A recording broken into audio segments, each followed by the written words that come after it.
Kebebasan merupakan satu prinsip yang penting di dalam bermuamalah.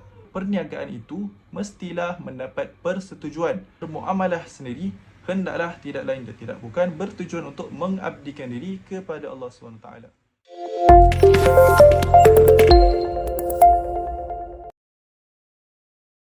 Bismillahirrahmanirrahim. Assalamualaikum warahmatullahi wabarakatuh.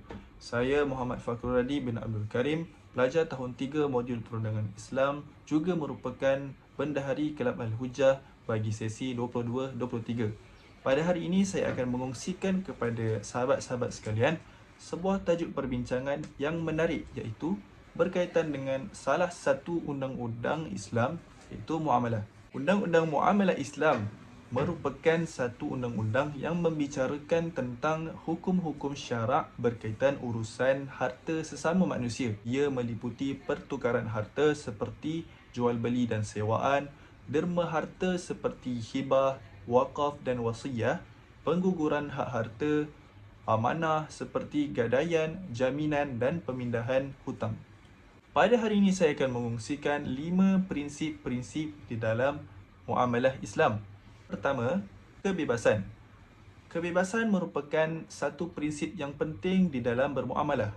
Ia merangkumi kebebasan untuk menjalankan apa jua aktiviti muamalah ataupun perniagaan, misalnya yang dapat memenuhi keperluan dan keinginan manusia untuk menjalani kehidupan dengan lebih selesa.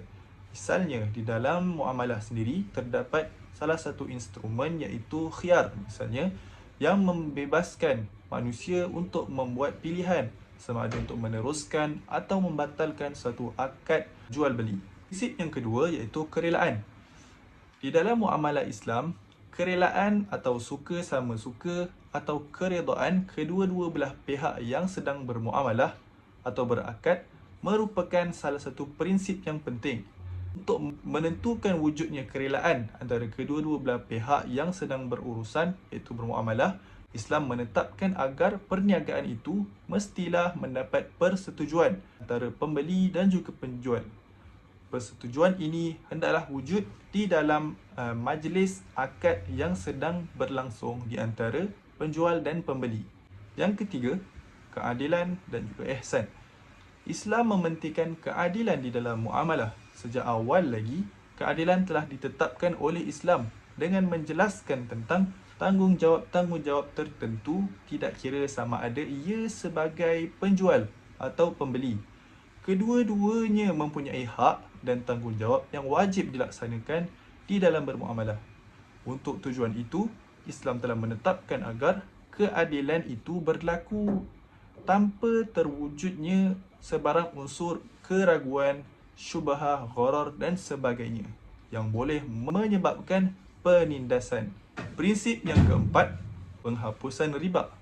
Riba dapat ditaktifkan sebagai sebarang bentuk tambahan ke atas hutang akibat tempoh dan tambahan dalam urusan melibatkan item-item tertentu, iaitu item-item ribawi. Riba dapat dibahagikan kepada dua, iaitu riba duyun dan juga riba buyuk. Riba duyun melibatkan kadar lebihan faedah yang terhasil disebabkan tempoh, sama ada tempoh pemberian pinjaman mata wang atau manfaat sesuatu aset. Riba buyuk pula melibatkan urusan berkaitan item-item ribawi, sama ada berlaku ketidaksamaan berat atau kuantiti semasa pertukaran atau pertukarannya dilakukan secara bertangguh. Riba ini merupakan satu penindasan dari golongan kaya ke atas golongan miskin, iaitu golongan yang tertindas. Justru, riba harus dibanteras dan ia penting di dalam muamalah. Prinsip yang terakhir iaitu pengabdian kepada Allah. Manusia diciptakan tidak lain dan tidak bukan adalah untuk mengabdikan diri kepada Allah SWT. Bukan sahaja di dalam aspek amalan agama seperti sembahyang, puasa dan sebagainya. Justru di dalam bermuamalah sendiri hendaklah tidak lain dan tidak bukan bertujuan untuk mengabdikan diri kepada Allah SWT. Justru di dalam bermuamalah hendaklah mengikut kehendak-kehendak syarak dan menjauhi perkara-perkara yang haram seperti perniagaan yang melibatkan arak, babi, judi dan sebagainya.